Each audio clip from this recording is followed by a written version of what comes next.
തിരുവനന്തപുരത്തെ 2 വയസ്സുകാരിയുടെ തിരോധാനത്തിൽ CCTVയിലുള്ളത് കുട്ടിയുടെ ദൃശ്യമല്ലെന്ന് പോലീസ്. സ്ത്രീ നടന്നുപോകുന്ന ദൃശ്യത്തിലുള്ളത് കുട്ടിയല്ലെന്നും അന്വേഷണം പുരോഗമിക്കുകയാണെന്നും DCP നിതിൻ രാജ് വ്യക്തമാക്കി. വിവരങ്ങളുമായി ടിൻഡു ദാസ് ചേരുകയാണ്. ടിൻഡു, നേരത്തെ രേഖാചിത്രം തയ്യാറാക്കിയിരുന്നു. ഇപ്പോൾ CCTVയിൽ പതിഞ്ഞ ദൃശ്യം കുഞ്ഞിൻ്റേതല്ലെന്നാണ് DCP തന്നെ വ്യക്തമാക്കിയിരിക്കുന്നത്. അതേസമയം തന്നെ ഈ ദുരൂഹത സംബന്ധിച്ച് അന്വേഷണം എങ്ങനെ പുരോഗമിക്കുന്നു?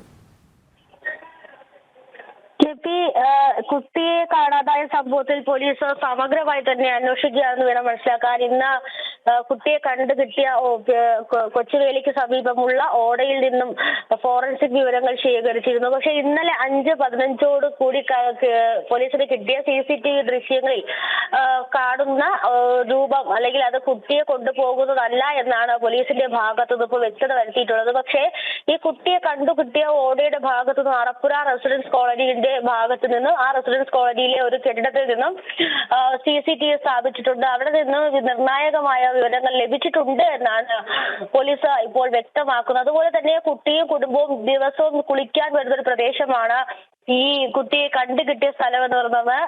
അവിടെ ഒരു കുളമുണ്ട്. ആ കുളത്തിലാണ് കുട്ടിയും കുടുംബവും കുളിക്കാനായി എത്തുന്നത്. അപ്പോൾ അത്തരത്തിൽ കുട്ടി എഴുന്നേറ്റ് വരാനുള്ള സാധ്യതയുണ്ടോ എന്ന് പരിശോധിക്കുന്നുണ്ട്. കുട്ടി വീണ് കിടന്ന ഓടയിലേക്ക് ഇറങ്ങാനുള്ള പടവുകൾ ഉണ്ടെന്നാണ് പറയുന്നത്. അങ്ങനെയെങ്കിൽ കുട്ടി അങ്ങനെയാണോ അവിടെ എത്തിയത്, അല്ലെങ്കിൽ ആ സാധ്യത തള്ളിക്കളയാനായി ഇനി ആരെങ്കിലും കുട്ടിയെ കൊണ്ട് കിടത്തിയതാണോ തുടങ്ങിയ രീതിയിലും അന്വേഷണങ്ങൾ പുരോഗമിക്കുന്നു. എന്തായാലും 2 വയസ്സായ കുട്ടി എന്തായാലും അവിടെ നടന്നെത്തുന്നില്ല അല്ലെങ്കിൽ അവിടെ നടന്നെത്തില്ല എന്നൊരു നിഗമനത്തിൽ തന്നെയാണ് പോലീസ് അന്വേഷണം മുന്നോട്ട് കൊണ്ടുപോയത്. നിലവിൽ ഇതുവരെ കിട്ടിയിട്ടുള്ള CCTV ദൃശ്യങ്ങൾ ഈ കുട്ടിയെ തട്ടിക്കൊണ്ടു പോകുന്ന രംഗങ്ങളല്ല എന്നാണ് വ്യക്തമാക്കുന്നത്. അതോടൊപ്പം തന്നെ ഒരു മഞ്ഞ സ്കൂട്ടറിനെ കേന്ദ്രീകരിച്ചുള്ള അന്വേഷണം പുരോഗമിക്കുന്നുണ്ട്.